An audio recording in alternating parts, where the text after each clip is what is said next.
I know you guys are from other countries, but you still gotta project, all right? You still gotta project. Hello! Hello! All right, I like that. That's a little bit better.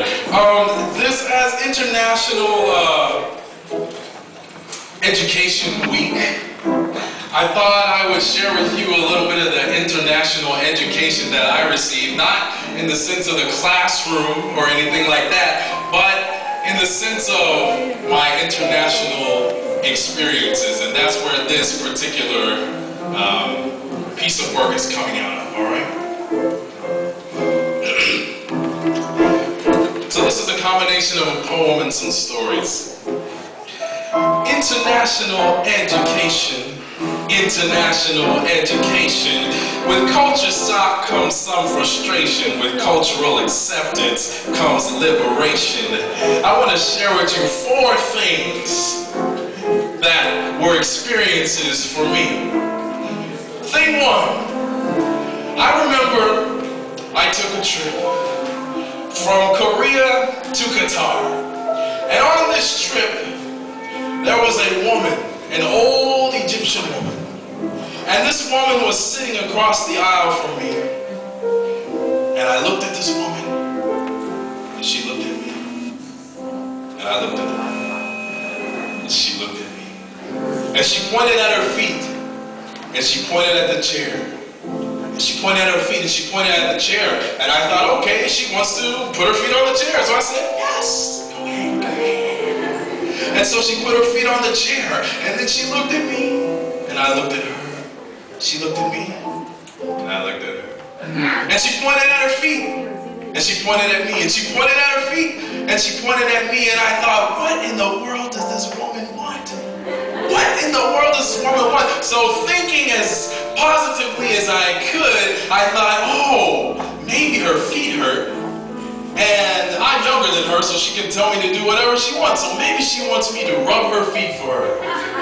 So I took my hands. No! And I began to rub this old Egyptian woman's feet. And as I looked in her eyes, I saw nothing but confusion and surprise. International education. International education in cross-cultural situations, there's sometimes miscommunication in international education.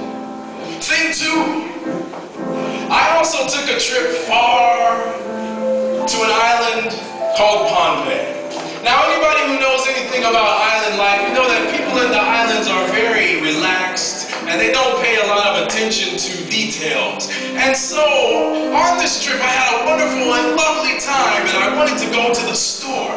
And at the store, I wanted to buy some gifts. So, one of the teachers drove me to a small island where they had some treats and some gifts, and we stopped there, and there was a young man that we asked for help. Now, this young man was chewing something called betel nut, which is something that kind of really makes you feel very nice, very good. And he says to me, hey, you want to go to the store? I'll show you where's the store. Come with me. I didn't want to go with him. He said, nah, come with me. I said, okay. So he took me to the store, but the store was locked. And I went in, and he said, just wait a minute, sir. And he goes around, and a few minutes later, he comes back with a sleepy woman, and she comes out, and she unlocks the store, and so I got the whole store to shop to myself. And at the end, I think, oh, right, lovely. Now it's time to go. But he says, wait a minute, sir. And he proceeds to take me on a tour of his entire village. He shows me his grandmother's house. He shows me his mother's house. He shows me his dog's house. He shows me every illegal thing that he has that you're not supposed to have. And as he's doing it, he's very polite, and he says to me, sir, what's your name and where are you from? And I said, my name is Donovan, and I'm from America. And he proceeds to introduce me to everybody as Donford from Australia. International education.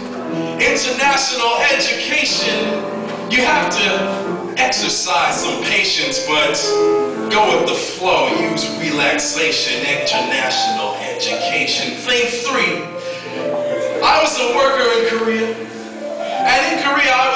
subway to work every single day. And at 8 in the morning, in Korea, in the subway, there are 1 billion people. And if you sit there, you would see that there are people from all the way over there, all the way up here, and all the way over there, all the way over there, all the front. So if you see me in the subway with the Koreans, it's always. Now in Korea, there are 3 types of people. There are men, there are women, and there are ajumas. Ajumas are middle-aged women who are very unshameful. They will do whatever they want, whenever they want, however they want. They don't care. And so this ajuma is standing very close to me.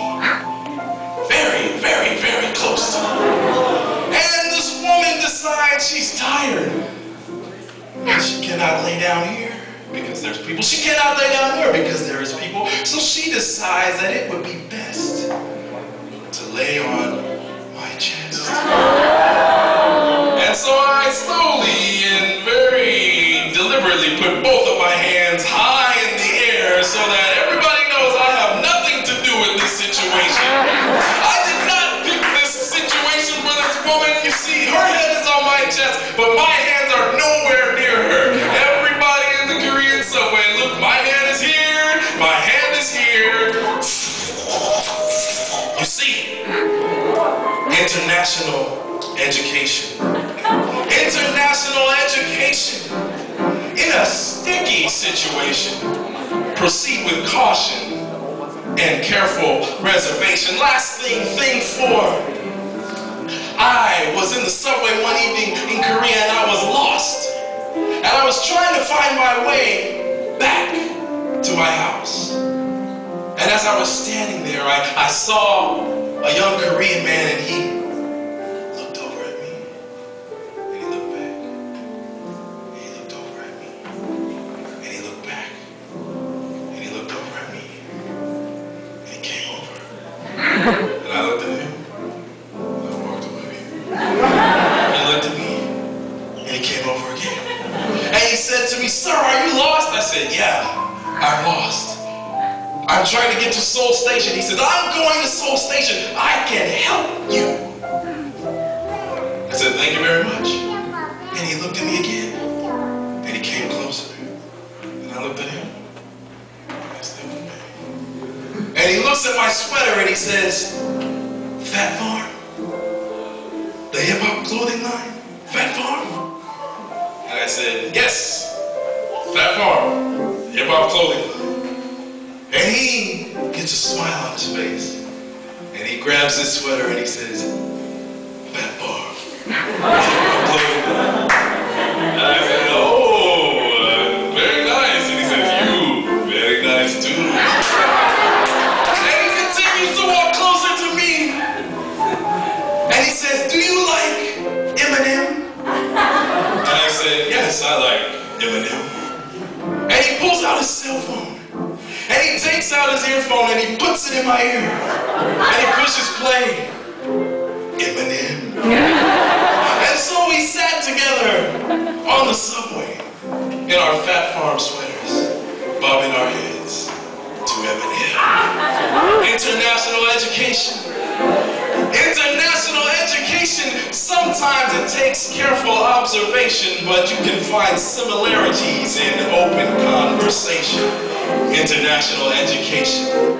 Sometimes there's culture shock and frustration, but in cultural acceptance, you find liberation. So I encourage all of you international students, as you take hold of the environment and the culture that is around you, accept it, enjoy it, and have fun.